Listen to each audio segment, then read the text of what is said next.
All right. How's it going, man? It's Wild Smile. Holy crap. Yeah, well, thanks for having me, man. Yeah, well, technically you're having me, but I It's a little bit of back and forth yeah, to keep it from going well, crass.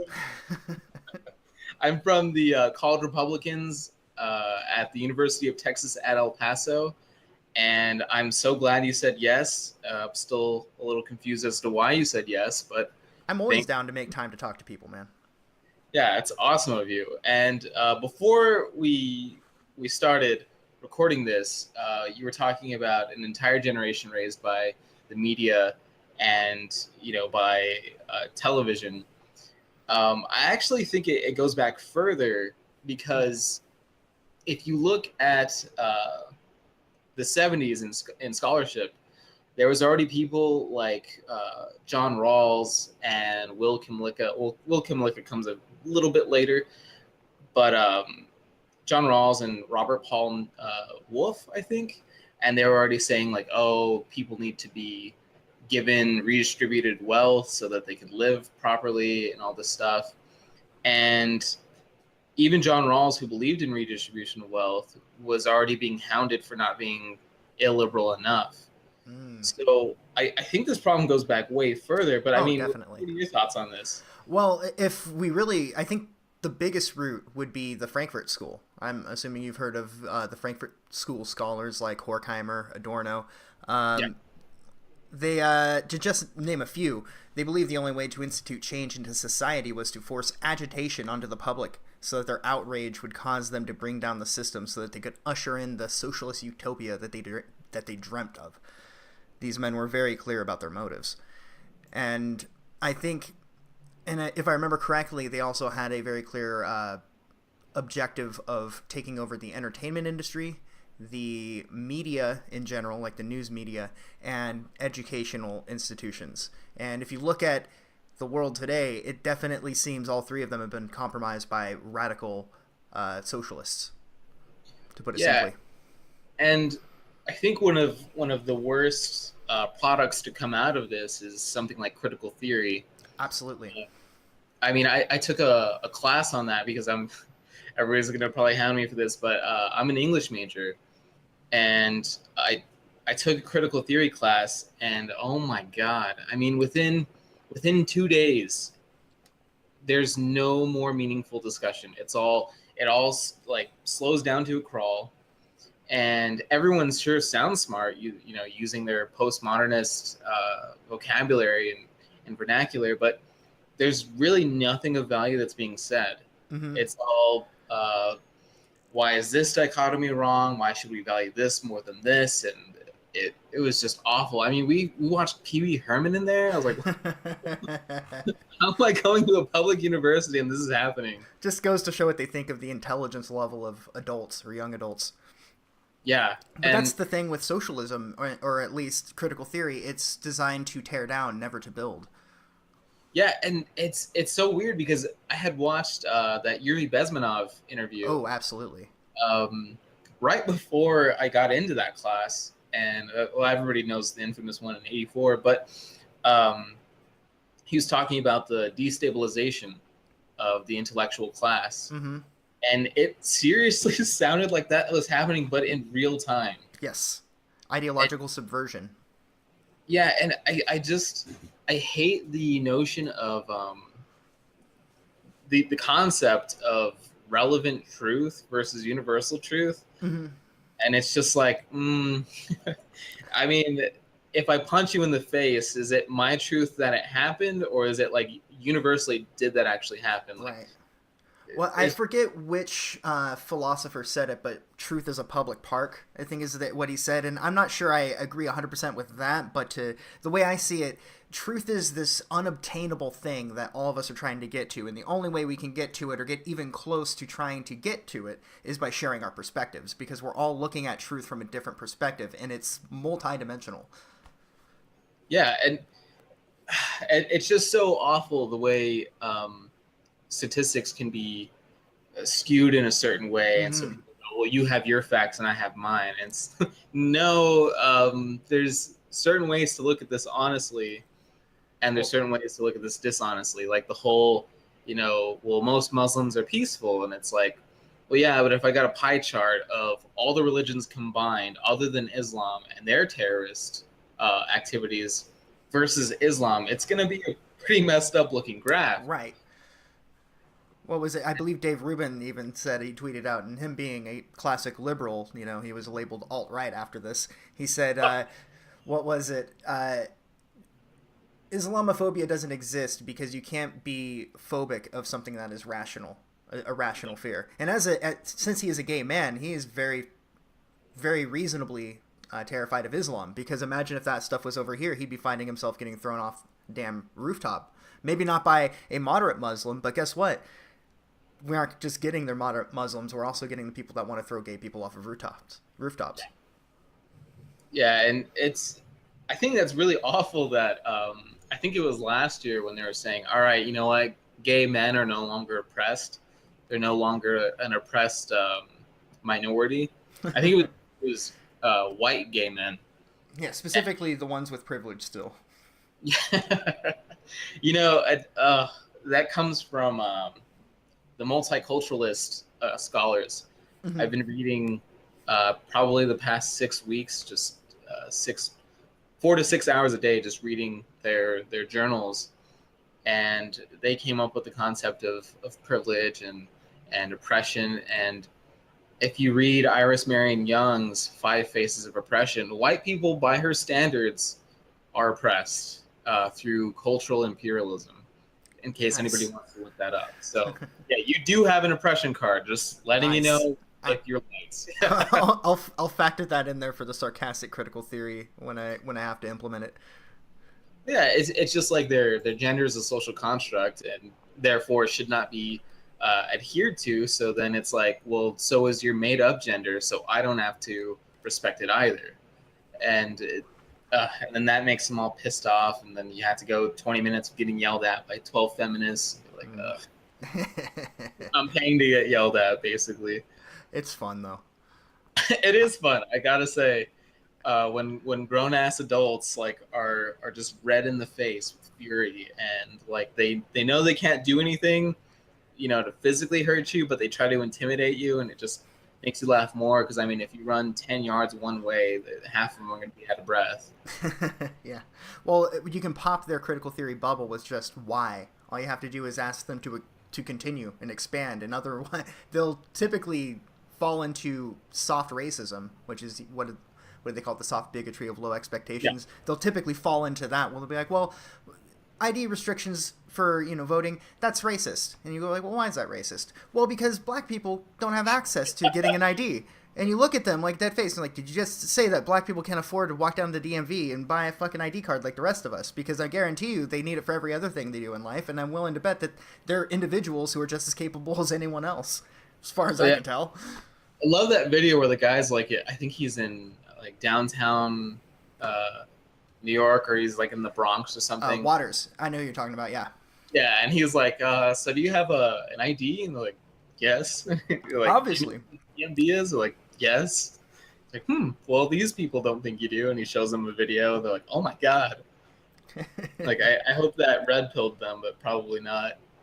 It opened their eyes. You know who really opened my eyes, though? It was another black man called Big Joe. It was during I think the Not My President protest, or maybe it was the Women's March. It was the Women's March, I think. This guy named Big Joe. And he just goes out there talking about Planned Parenthood and just a bunch of stuff. And he's yelling at the protesters like, look, you guys are going to provoke the government into acting. And when they act, they're going to take these rights from you that you claim are taken from you right now. Yeah. It's like, you're going to cause this to happen, and you're only yourselves to blame. And there's people yelling at him, but he's this big black dude. So his voice just carries over all of them, so you can't even hear him. It's great. It's one of my favorite video clips on the internet. I just want to point out that he never once got on his bike, if that's the one that I'm thinking of. I think you're right, too. I think I remembe him standing on his bike. Yeah, he didn't have an escape plan. He was like, this thing will break if I get on it. But that's a big man. Before we get into more shit flinging, because I've got to ask you some of the real questions now. So you seem to have your finger on the pulse and everything, because you're putting out a ton of videos every week, and you're covering all the crazy things that are happening.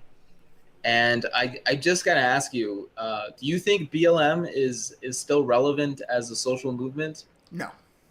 My perspective is that they were created to generate awareness. Uh, they've become the scapegoat of the results of cultural Marxism over the past few years. I find it no coincidence that Black Lives Matter stopped and Antifa started, and I personally feel that the two are somehow linked, but really I only have my intuition to go on that. But most protest activities, whatever you want to call them, they would be attributed to Black Lives Matter, whatever you want to call them. They are now taken under the mantle of liberalism in general. Black Lives Matter had their influence. They made it clear that they thought Black Americans' lives mattered, and then they fucked off after, of course, blocking a few highways, preventing a few emergency vehicles from reaching their desired destinations, etc. And all of this to generate awareness that Black Lives mattered, which apparently took these protesters until just a few years ago to realize.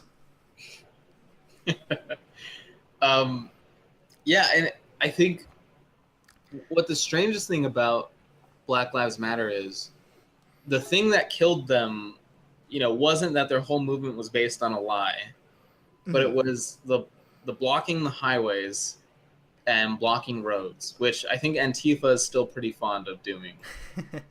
And it's just, who would have thought that just pissing off the average everyday person just trying to get to work was going to kill the movement from the inside? You know what was the signifier for me that the movement was dead is when they attack people who say all lives matter. Because that's it's them saying, of course Black Lives Matter, because all lives matter. That's what all lives matter is saying. But they take it as, how dare you, and then attack the guy. And I'm like, okay, well, this movement has officially run its course, I think. I guess I'm kind of a masochist because I like to search Black Lives Matter on Twitter sometimes just to see the insane shit these people are saying. You have to. It's golden. It's comedic gold, and you don't even have to pay for it. Cable couldn't write. Cable cannot write this well. They can't write that well either, but it's still entertaining. But the insanity is all there. You're just like, this is a real person. Yeah.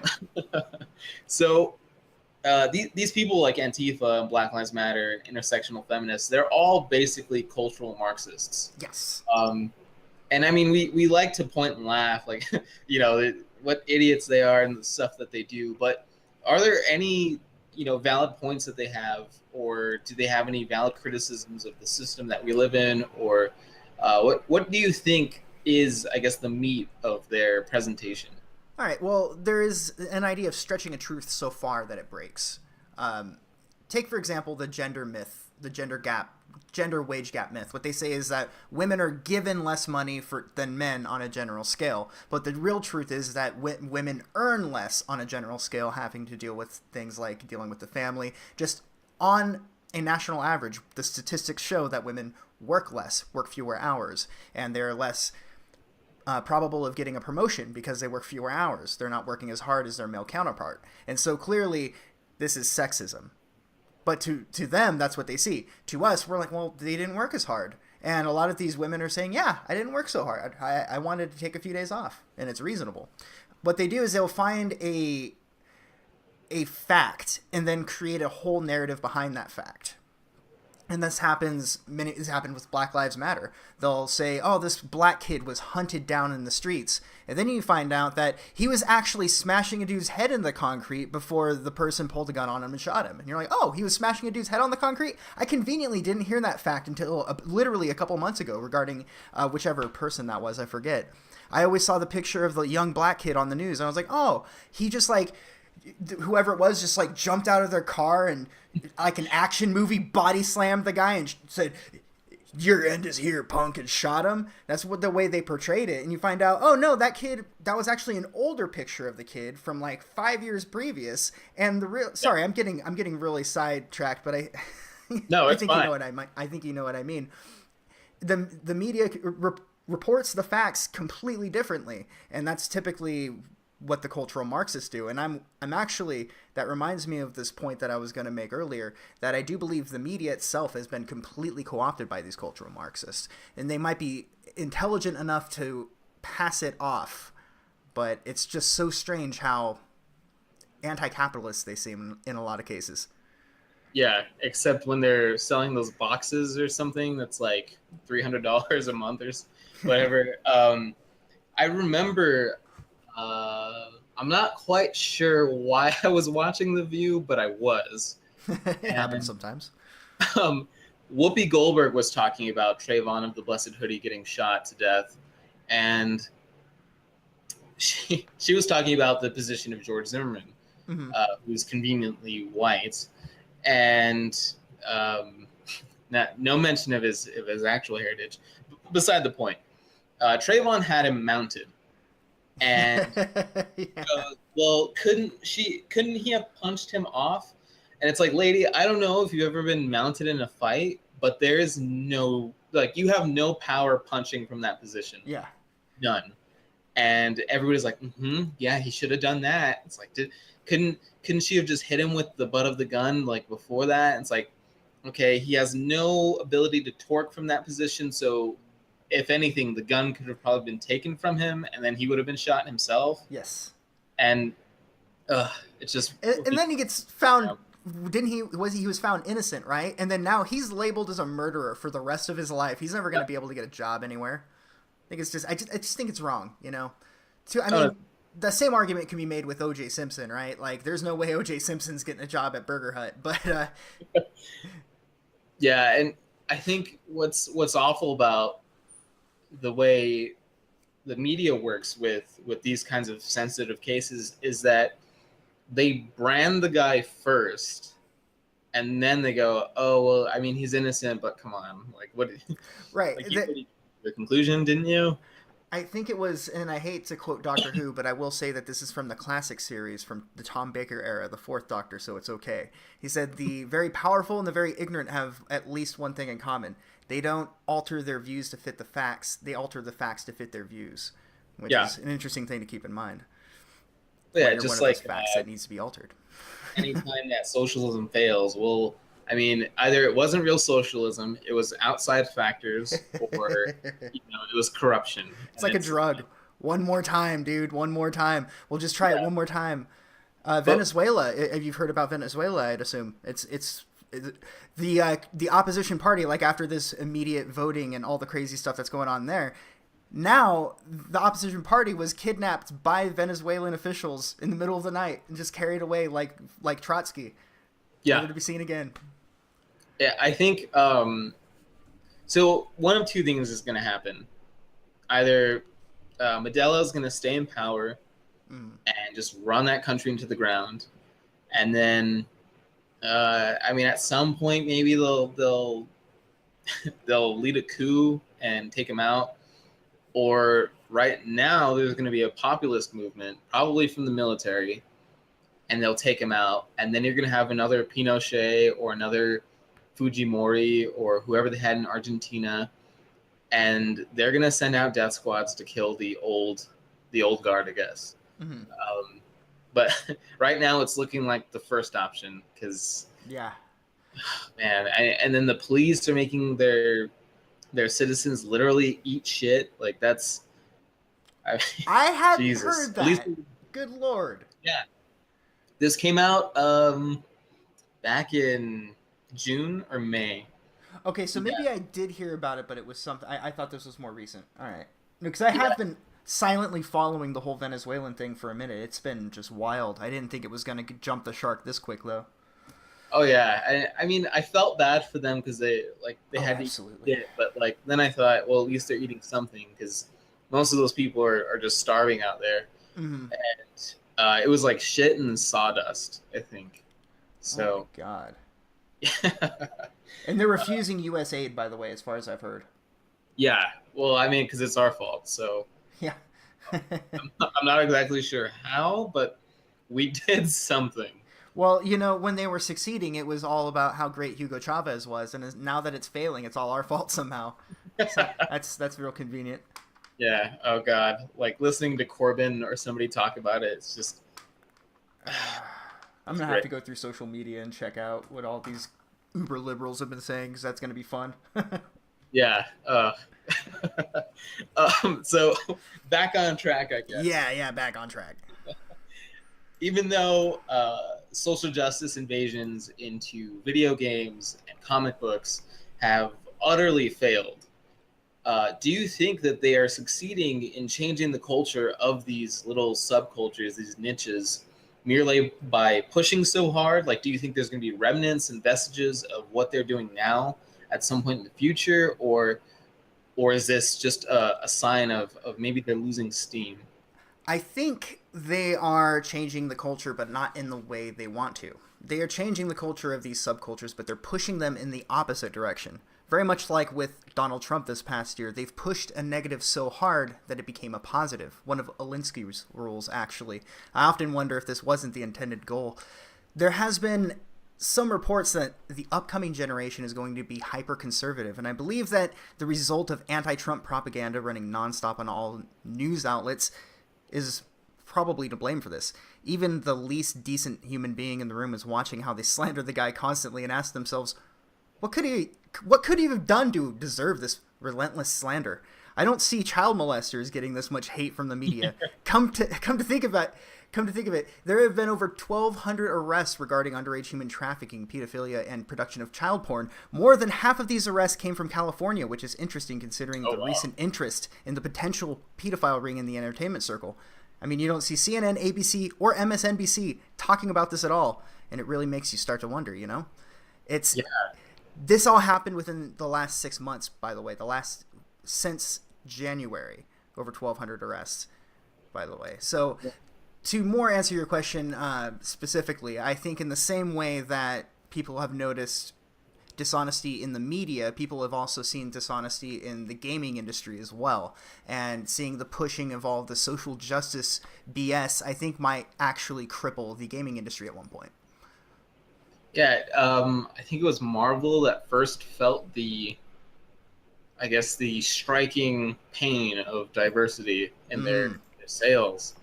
I think the biggest problem with it is that it's inorganic. Yes. So when you sell these people who have been, I guess, entrenched, for lack of a better term, but entrenched in these niches for so long that they know what's going on, they know the flavor of the month, and then to have this synthetic movement pushed on them, I think they can just see right through it. But it's much easier with mainstream culture because it just constantly changes, and that's why they've been getting away with it for so long. But if you go into those smaller, deeper fandoms and stuff, they can smell it. You know, I hope I'm making sense here, but oh no, totally.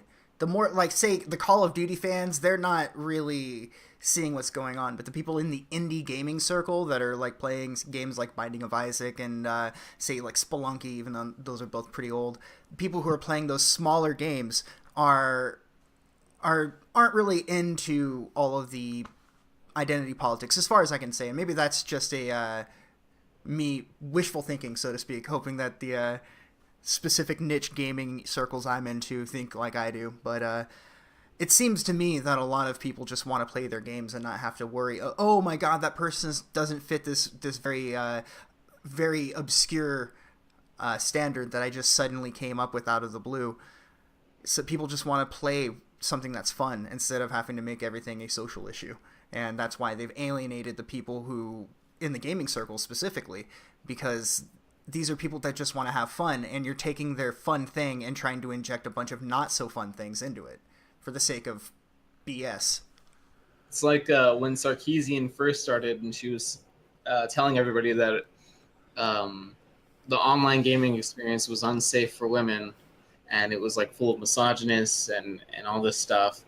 And it was like, have you ever been like online as a girl? Like it's just like being a queen. All the guys hitting on you is probably a lot of girls like. I mean, I don't like to, because it's really a lot of people. Oh man, women like misogyny. No, women like the attention because they aren't treated bad. There's maybe a few bad eggs, but most of the time they see a girl in a game and they're like white knighting them. Hey, let me level you up. Let me give you some cool weapons. Yeah. And it's not even because they secretly think that they're going to get laid. I think some people say that jokingly, but I think it's more because it's just chivalry on a very low level. But you see a woman, you're like, I want to help her. I want to give her a boost because she's a woman. It's the gentlemanly thing to do.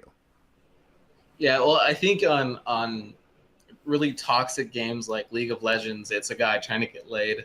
Oh, I'm Uh, sure they're definitely. I've seen some very cringy video clips of stuff like that. So it has definitely I happened. honestly, I live for that shit. I'm just like, yes. I'm a cringe addict, man. I love it. Speaking of cringe, did you happen to see the? It was a woman on The View, actually. I believe it was The View, and it was about transgenderism, and it's the most insane thing I've ever seen. I'm gonna see if I can find a link to it real quick. Worse than Bill Nye? I think so. Yeah. Oh no. I heard about it I'm on ready. one of Crowder's episodes. I don't watch him religiously, but I watch I watch him every once in a while, and he was talking about this trans. Yeah. I'm not sure if you watch her, but Blonde in The Belly of the Beast, she really loves cringe. Um, I remember for a couple weeks after I talked to her, I would send her links to like really cringy stuff, and she was like, "Oh, I love this shit. Like, just keep sending it." Um, so yeah, if hopefully she hasn't seen this too, you could send it to her. So like, It's basically a person talking about saying, "Well, I'm bisexual. I'm into men, but not romantically," and it's just a ton of yes, and they're shaming the black chick, right? yeah, because she just doesn't understand. She's like, "Well, wait a minute. So how come you just called yourself a her a second ago, but now it's not okay for me to call you her now?" And she goes, "Well," and then somebody speaks on her behalf, of course, and says, "Well, that's because that's the only way she knew how to phrase it." Well, then she's the expert on the situation. Don't you think she should know? Yeah. I think part of the whole gender queer intergalactic feminism thing is kind of a draw to it is you become the expert on something. Like for once, you're the smartest person in the room because you're the only one that knows what the hell you're talking about.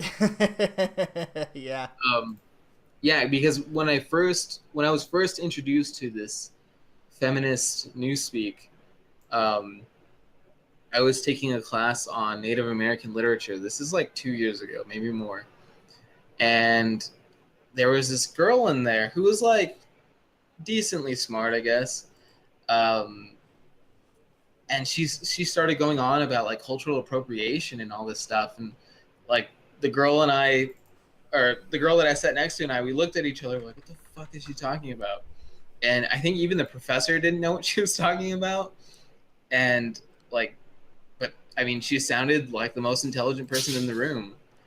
And I honestly think that's part of the motivation to do this kind of thing is no matter what, as long as you can keep making things up, you sound like you're Einstein. You're amazing. Yeah, I'm an And expert in my own delusions, so I could talk yeah. forever. Oh my god. Oh god, we keep going on these tangents. I'm so sorry. I am a very tangential person, so like it's probably mostly on me. It's okay. I guess the two of us just keep going off, and it'll be fine. I'm one of those guys. I don't. I like to say this about myself. I'm a drinking buddy. I'm the type of person you have drinks with and just shoot the shit and make remarks about how bullshit everything is. I'm just one of those kind of dudes. So am I. I'm a huge IPA fan. I'm a liquor guy myself. Oh man, I put down whiskey one time when I pissed like really dark yellow. It almost looked brown, and I was like, okay, maybe I shouldn't do this anymore. I do not hydrate. I've reached my limit. Yeah, that's fair enough. Yeah, so now I'm like, I guess I'll drink beer. Um, so when I edit this, I will definitely cut that part. Oh yeah, for sure. Um, so I noticed that a couple weeks back you began to call CNN propagandists, Mm-hmm. and I think that many on the internet, and including myself, agree with you. But I mean, do you think that this is enough pushback for them to be ready to change or incentivized to change? Or is this just going to be like a kind of a hiccup in their business model? I think they'll change when the person paying them tells them to change.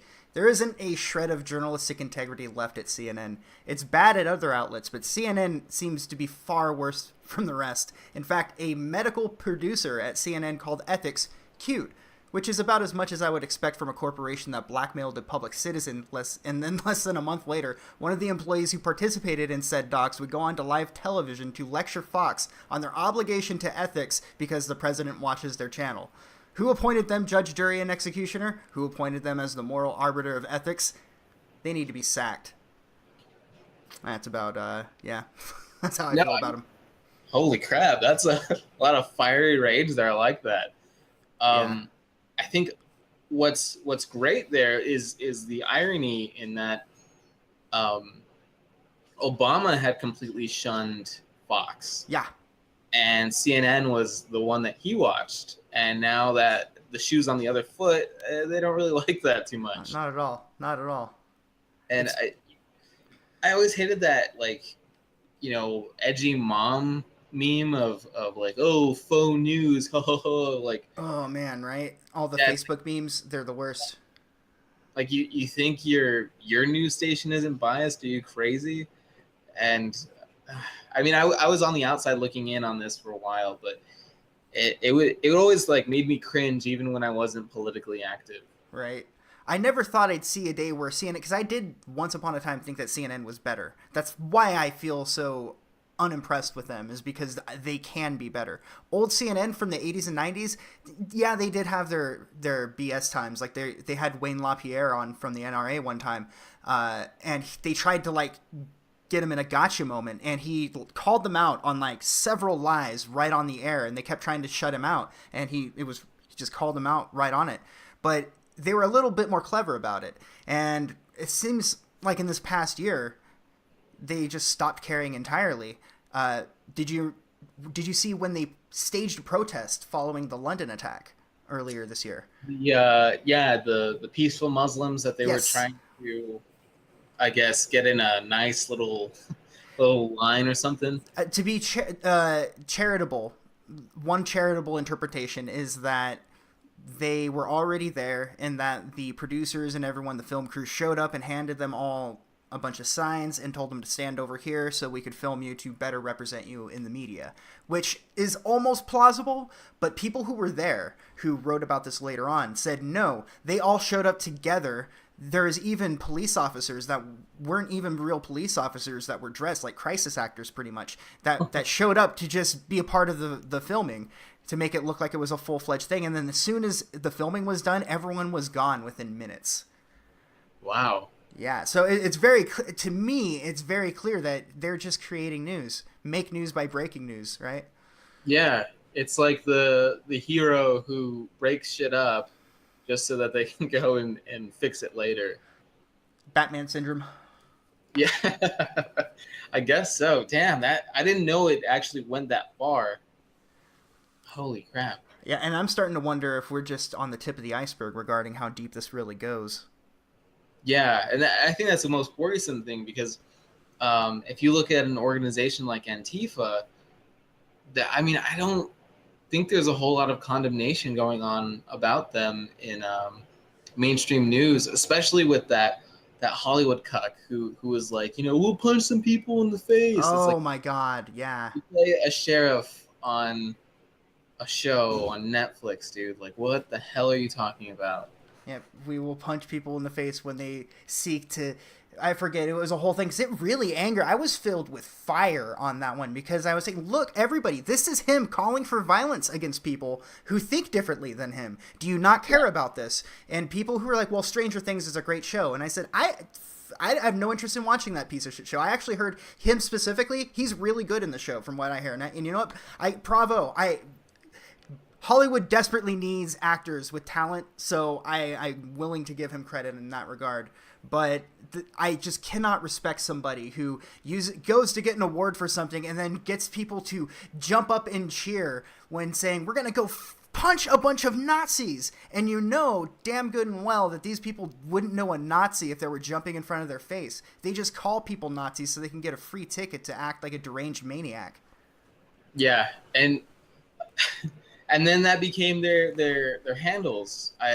Some of them still have it, but it was like punch Nazis or Nazi puncher, and it's just like, oh my God. If you want to kill a Nazi, play like Wolfenstein, because you're actually killing Nazis. It's pretty relieving. The new Yeah, Wolfenstein's pretty great.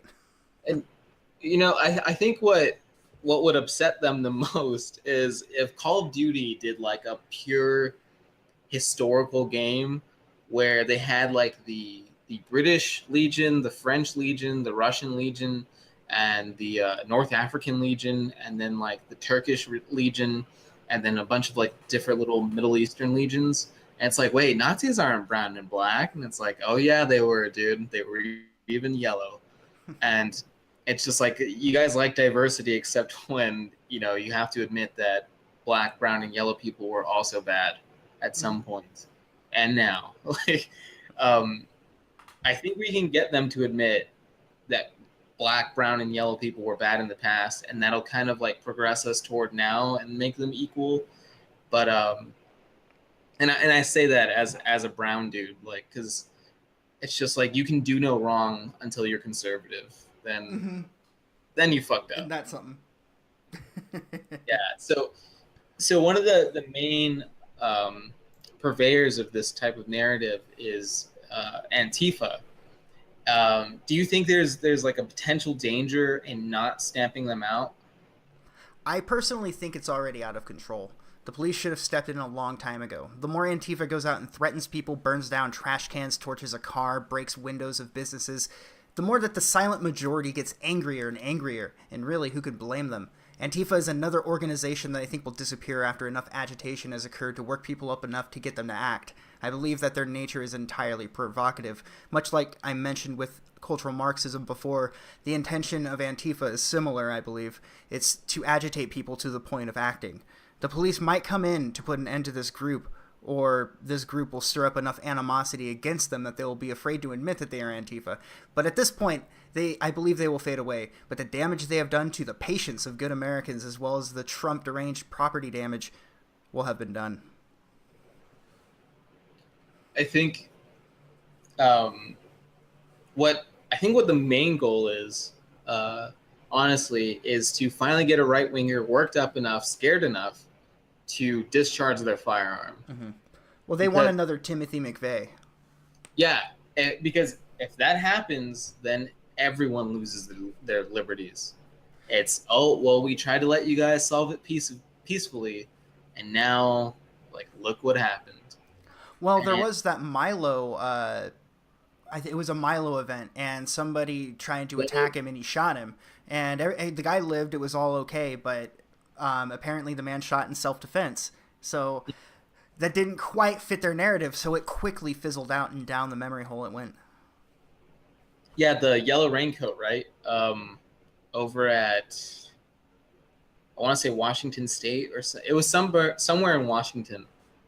Um, yeah, I'm just afraid that it's going to be like in the streets or something, and multiple people will be shot, and then it's, oh look, see, these are the crazy right wingers we've been talking Yep. about, and the right wingers are going to go like, the guy shot in self defense, he was scared shitless, and it's going to be like, nope, he's just a maniac, That and brings then, me. That reminds me. Sorry. Do you want to finish your thought? oh no, that was it. Oh, okay. No, I was gonna, because we were talking about this briefly on Twitter. That man who was surrounded and beaten by a bunch of Antifa people. Let me see if I can bring that back up, because I tried to actually contact the guy. I wanted to talk to him directly. No, he never got back to me. But yeah, so basically what had happened was that Antifa found out a guy was trying to create a way for conservatives and liberals to talk to one another, considering the growing hostile political climate. And they found him, said that he was essentially giving a platform for bigots and racists, etc. Yeah. And they held him hostage essentially until he ran away. And it seemed like they were going to like do something to him. So he made a very lengthy post on Facebook, and that's pretty much the end of that story. Yeah, the Montreal Yeah. ambush, I guess. And I think the post that guy made, it makes me think that he's a pretty hardcore leftist. Um, I don't know. Maybe it was too late at night for me to be thinking right, but I think he was already pretty far on the left. But even this won't wake him up. Like he'll just say like, oh, it was just a bunch of thugs. or Mm, something, he won't recognize this is a growing problem on his side of the aisle, I guess. yeah, yeah. Uh, You might be right. and Although I'm gonna check his profile because I think I got the impression that he was very anti Antifa and whatnot. Well, obviously, but I mean anti crazy. Okay, not there. It is. What is fascism? Never mind. You were right. There it goes. yeah, I mean, I was trying to be charitable. I was like, maybe I was just reading too far, but I got the impression that he was one of those like, oh, it'll take a bullet to get him to go, oh, maybe these guys aren't the ones that I should be allying myself with or aligning myself with. Um, Yeah. so he in the post he talks about I absolutely loathe the antics of the reality TV star known as the American president. Mm, Um, the programming goes deep because this man was on TV for so many years. They controlled how people saw him. So even for myself, it took at least me for a while before I finally just said, okay, I'm just gonna throw away what I know about Trump and just kind of accept him as I see him from here on in. And I haven't been disappointed. yeah. So, I mean, do you care to elaborate like on your thoughts about him Yeah, or actually, it's you go with it? conveniently. I actually said that because it was a convenient segue to your next question. Yeah. Trump is a huge douchebag, but a lovable one if you can brush past the one major obstacle. Who can't love the guy who tweeted out, people can hate on Donald Trump all they want, but in reality, he's flying his jet over your fucking house as you tweet. What a lovable guy. Every time he does something that people hate and says, this is why we hate you, I can't help but go, I don't know, I kind of like the guy. I love his attitude. I love it. When I see Trump, I see a man who loves America and a man who loves Americans. I've seen a lot of footage and pictures that demonstrate this to me, at least, and I feel that this man's heart is in the right place. Chalk it up to intuition, but I can't imagine what else you would want to do with your life after being wealthy the entire time, but trying to make the world better on your way out. Trump is a guy who watches Fox, very likely reads the Drudge Report, and does read Breitbart. He's a new media guy, which is why I began to like him in the first place. I have had a distaste for the media for many years, for as long as I can remember, actually. It seemed clear to me that they were pushing false narratives to suit their own agenda. I remember how proud I was as an American when Trump told Jim Acosta of CNN, I'm not going to let you ask a question. You are fake news. I literally teared up, man. No joke. No one has ever stood up to them like that. Now we realize that we too can stand up to them. We can stand up to these bullies that run the mainstream outlets. By the way, I have to say that more and more people I talk to in my personal life, gas station attendants from places I frequent, tangential coworkers, are becoming less shy of what they have to say. It's incredible how much people are really on the same page despite never talking to one another before the outrages of 2017. Wow. I mean, I have to really agree with that sentiment. Like, I think he has been a beacon of, I guess, opportunity to finally protest out in the open without fear of being branded. Mm-hmm. Because I remember before Milo, before Trump, racist, it was like, oh shit. And Better duck away. yeah. Where Breitbart did it best. There's a video out there, and I've recently highly admire this man. That's why I bring him up a lot, because he was on the right track. He's the cipher. He knew how the media ran, and so I study him because I know somewhere I can pick that up and I can use it to my advantage. But there's a video where a man approaches him and talks about him being a racist, and at the end of it he goes, wait, are you calling me a racist or a white supremacist? And man goes, I'm calling you a racist. Yes, I am. He goes, all right, thanks. Can someone get this guy punk? I'm getting so tongue-tied. Can somebody get this guy out of here? He looks at him and goes, you punk. And his point, he even addressed this later, was that I never even debated me being a racist because it's such an outlandish and ridiculous thing to say that I'm not even going to encourage that delusion. Yeah. I think that's the right way to go about it. Absolutely. Instead of going, no, I have a black friend. They'll always, no matter what you say, they're going to say you're racist. But if you just look them dead in the eye and be like, I'm not fucking racist, fuck you. That's pretty much the only way to go about it.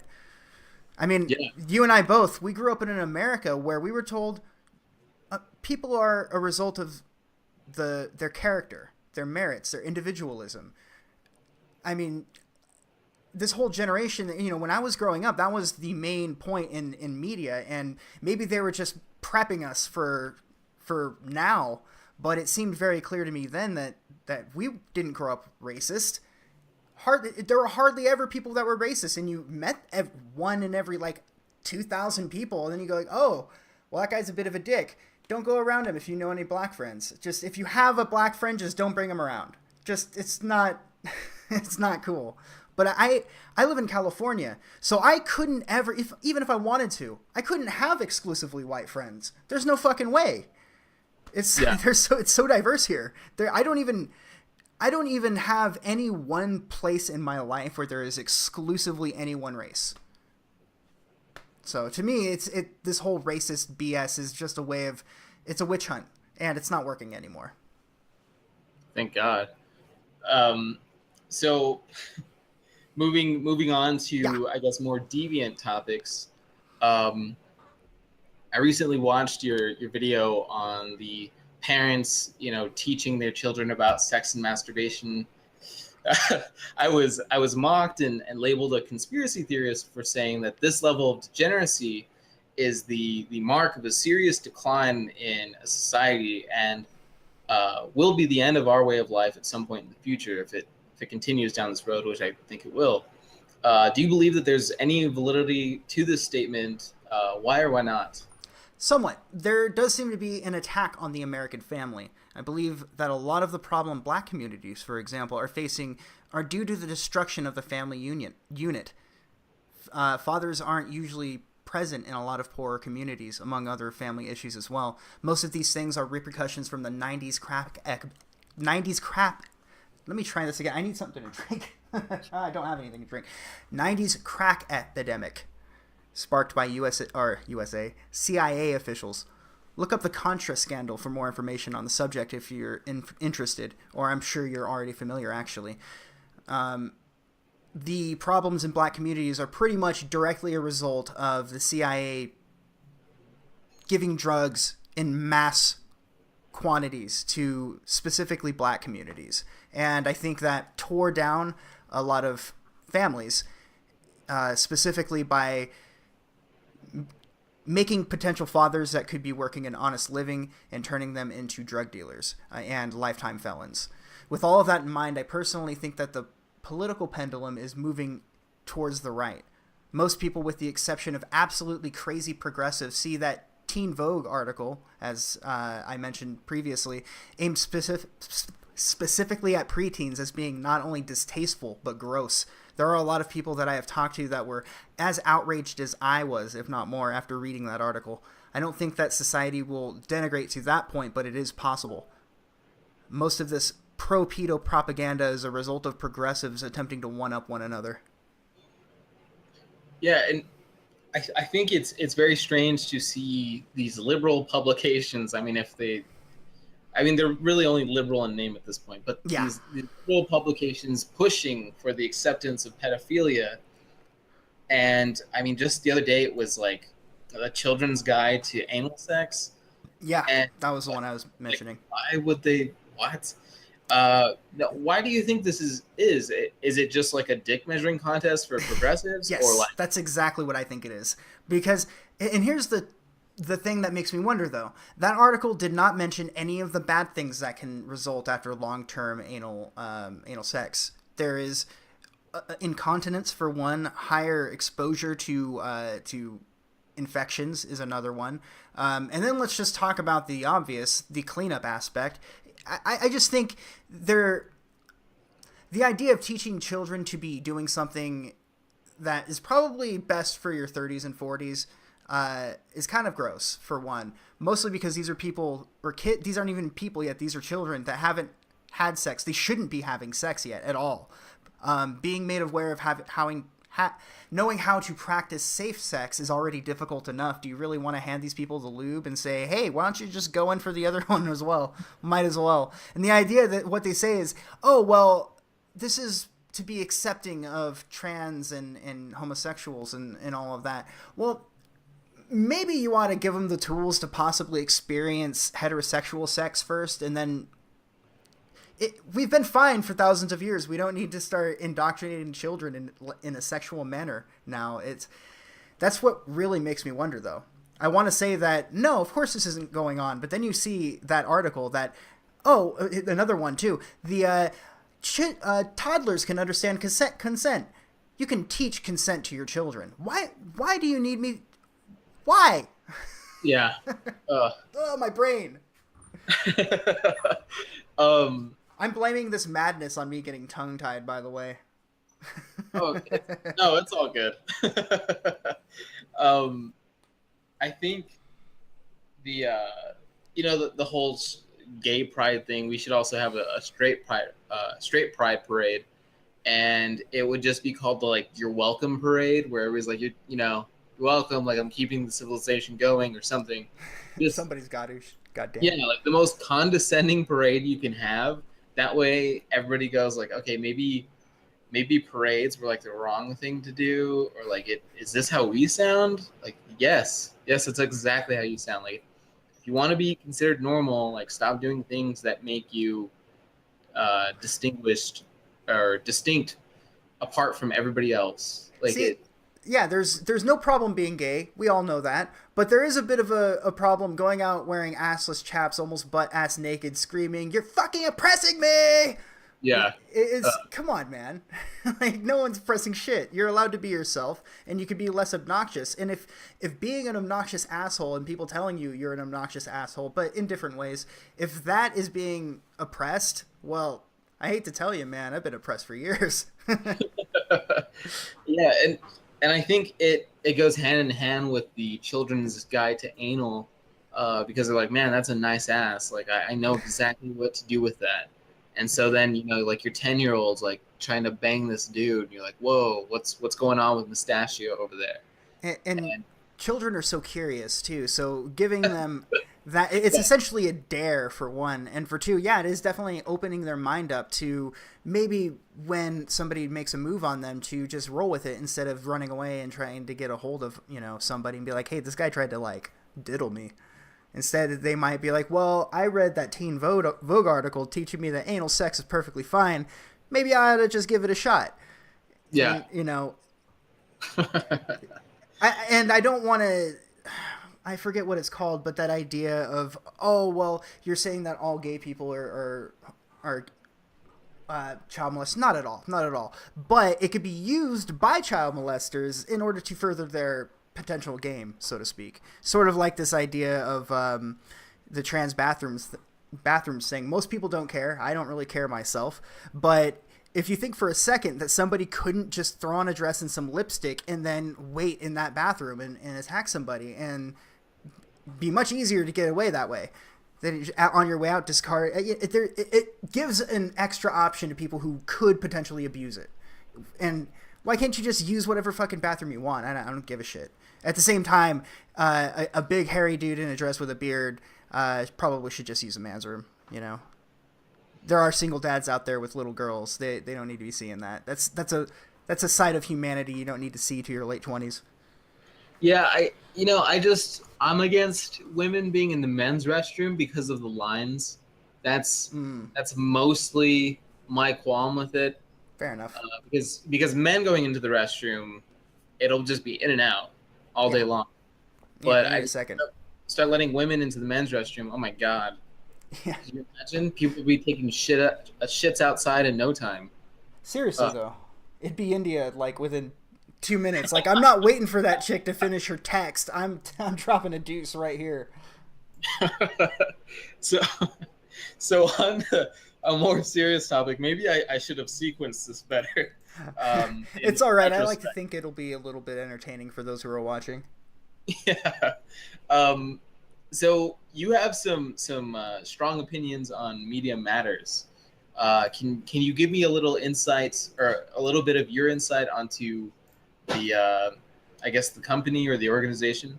Okay, well, I'm going to go ahead and open up the Wikipedia page so I have a bit more to go off of. But from from my memory, they call themselves a media watchdog group. And if you go up on Twitter, you'll notice that they have a particular disdain for conservatives and Republicans. I asked, actually, it's funny, when Ann Coulter tweeted out about her experience on Delta, which probably was a bit unprofessional how she handled it, but not any more unprofessional than how they handled her. Anyway, Media Matters tweeted that out essentially, or one of their it was their president, that's right. And I quote retweeted it and said, why would Media Matters be covering this? And their president tweeted that at me, saying, because she's a right-wing media figure and we're a media watchdog group. And I immediately asked them, yeah, so CNN blackmail happened like 3 days ago. What's your comment on that? Nothing. Apparently they didn't think that a national corporation blackmailing a public citizen was something a media watchdog group should look into. But they did think that shaming Ann Coulter for sending a mean tweet was definitely something they should look into. So the founder of Media Matters is a person named David Brock, who also founded another organization called Share Blue, which some people might be a little bit more familiar with. Media Matters and Share Blue are both ways to use the internet and media to expose right-wing hypocrites and all extremism and all of that, but they're incredibly dishonest, for one, and the second thing is they take massive funding from people like... his name is like a boogeyman, but George Soros is in their funding. It's just one of his brainchildren, along with John Podesta and all those other media groups like Center for American Progress, MoveOn.org. They're a bunch of essentially shell dummy groups that allow them to, I don't even know, but gain influence, essentially. It's really complicated, but they claim to be a progressive media watchdog. So it's like PolitiFact, I guess. Exactly. They're a more older version of PolitiFact. Oh God, I remember seeing a picture of the people from PolitiFact. I think it was PolitiFact anyway. It's like, really? It's two people and a cat? Snopes. You're thinking of Snopes. Snopes. There we go. Okay. Well, I mean, PolitiFact can rate that one on their scale. Yeah, they're all the same because they're all incredibly biased. They don't even report truth. They report their truth instead of trying to shine light on their perspective of truth. What they say is, this is the truth and here's how we get to it, as opposed to saying, here are the facts and now let's find our way through the darkness. Even John Podesta, former chief of staff to President Bill Clinton, provided the office space for Media Matters in its formation at the Center for American Progress, which is a Democratic think tank, which Podesta established in 2002. And this thing seems to go pretty deep, especially considering all of the blowback. Well, first of all, people don't really talk about Media Matters, even though they have a lot of influence. They make millions of dollars in donations every year. But, yeah. So, I just want to pause real quick. William Shatner is a god. Yeah, I would agree. Yeah, and I just really wanted to say that. Like, this guy has been getting dogged for a long time now, and he just does not give a shit. Yeah, you've seen the picture, or the Gizmodo article, where they showed a picture of him from Star Trek dressed as a Nazi, and they're like, he's alt-right now. He's alt-right. Get the fuck out of here with that. Even, like, convinced anyone? Like, they all saw Spock right there, and they're like... Yeah, yeah, right? Like, they were pulling the wool over anybody's eyes. I think they did another Milo, but they're not even being sneaky anymore, and people are just looking at it and being like, shame on you, man. Shame on you. They're like trying to Photoshop it on there, like, fuck. Well, can you just search William Shatner Nazi in the images thing?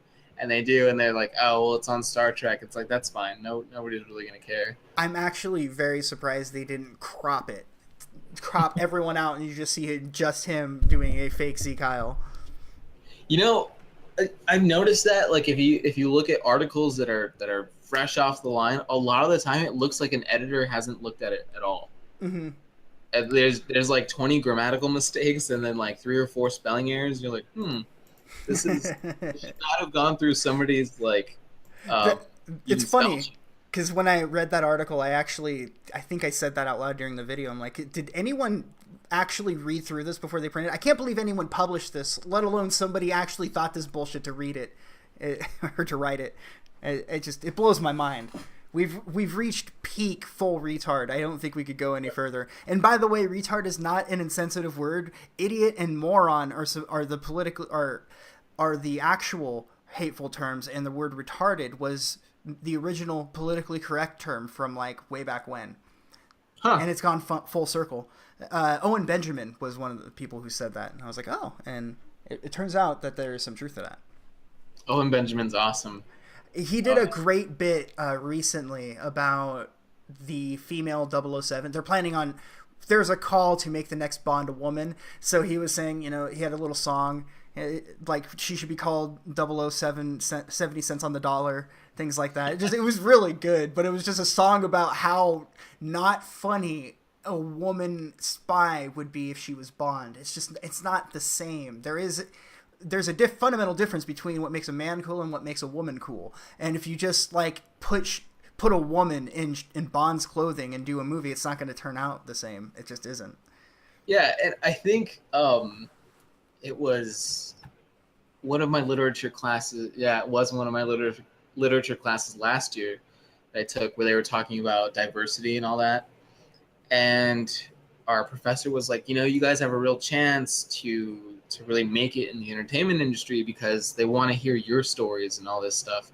And I was thinking, like, I was born in Charleston, like South Carolina. Like, I don't think my story is exactly going to be what they want from a Hispanic person, because then the next two places I moved were in Washington and in San Francisco. Mm-hmm. So it's like, it's going to be one brown dude and then like a sea of white people with some black people sprinkled in there, and then like an Asian every now and again.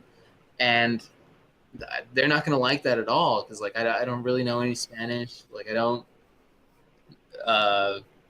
really like any Mexican music or anything like that. So it's not going to be like their Napoleon Dynamite cool cousins thing. Like it's just not going to happen. And I brought this up to him, and he was like, well, I mean,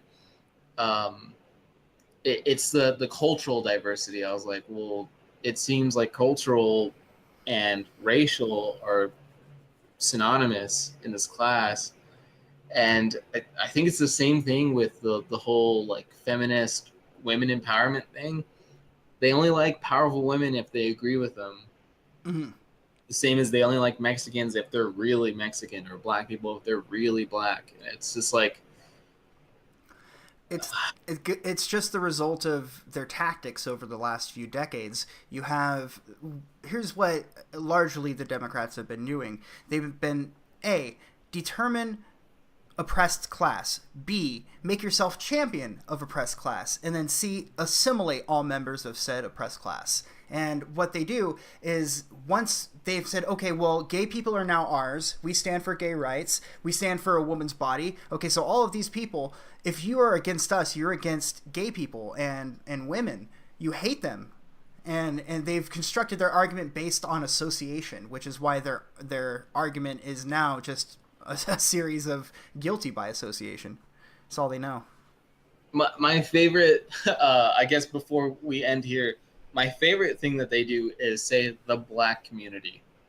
Yeah. So it's like, wait, what? There's a great clip from Real Time with Bill Maher. I've brought him up a few times, but this is actually how I came across Breitbart the first time, where I'm like, this guy is pretty cool. What was it? Can you remind me what you said right before I started going off on this tangent? Oh, the black community? Okay, got it. So he mentioned Clarence Thomas, and he says Clarence Thomas is a great example, a great American. He grew up in a poor neighborhood, and he was nominated to be a Supreme Court judge. And Bill Maher said, well, he is not a person who represents Black America. And that implies that there is somebody who represents Black America. So I would have very clearly gone, well, who is that, Bill? Who does represent Black America? And he had Dr. Michael Eric Dyson with him. And Michael Eric Dyson just spit word salad of just a bunch of critical theory nonsense that he didn't even say any complete sentences. Like, it was strange to listen to, but that one phrase that Bill Maher said, where he said Clarence Thomas does not represent Black Americans or the Black community, then who does? Does anyone really represent anybody? Because aren't we all individuals? And isn't racism supposed to be against this idea that everyone of one way is thinking of one? You know what I mean? Yeah. I get to just imagine Dyson going, oh shit, oh shit, oh shit.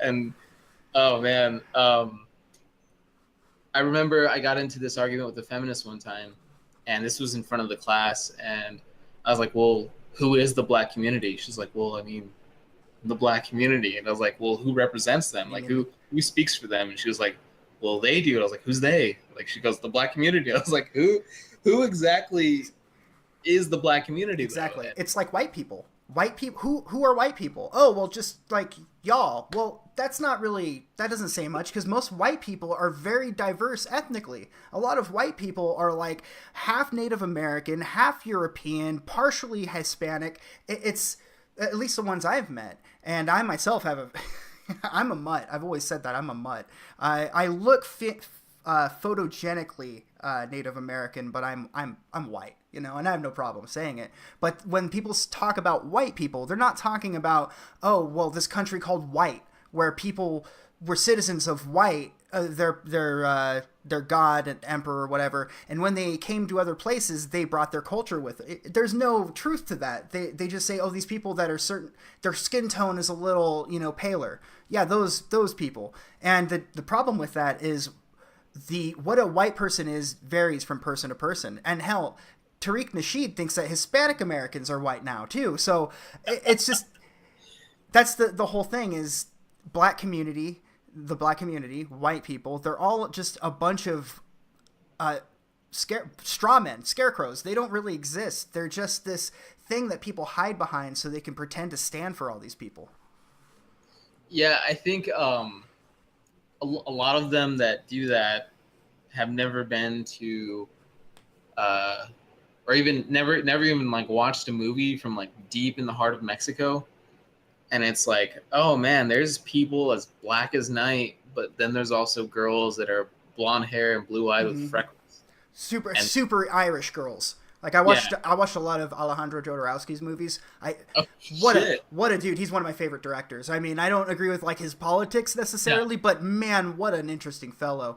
And I've watched El Topo like thousands of times. And yeah, there's no racial thing to it. There's just people.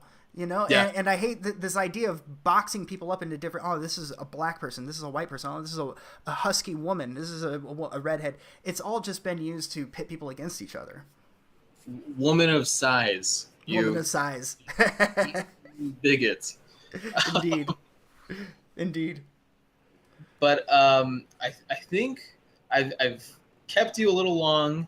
If you want to end the recording there. Yeah, this sounds like a good place to end. So I would like to thank everyone for watching, for putting up with us for 68 minutes. That's pretty good. I don't know how far track off I got. I'm a little tipsy, I'll be honest with you, but nice. not unprofessionally. I hope I still came off coherently. I was like, damn it, I'm not getting too fucked up for this, but I definitely wanted to be relaxed. So I do want to say thanks for bearing with me. I did get ahead of myself when I was reading some text a few times. So it's all good.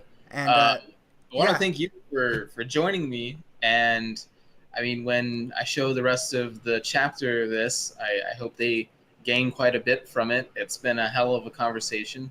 Mm-hmm. So I guess for everybody watching, have a great day. Right on. You all have a good one. Yeah.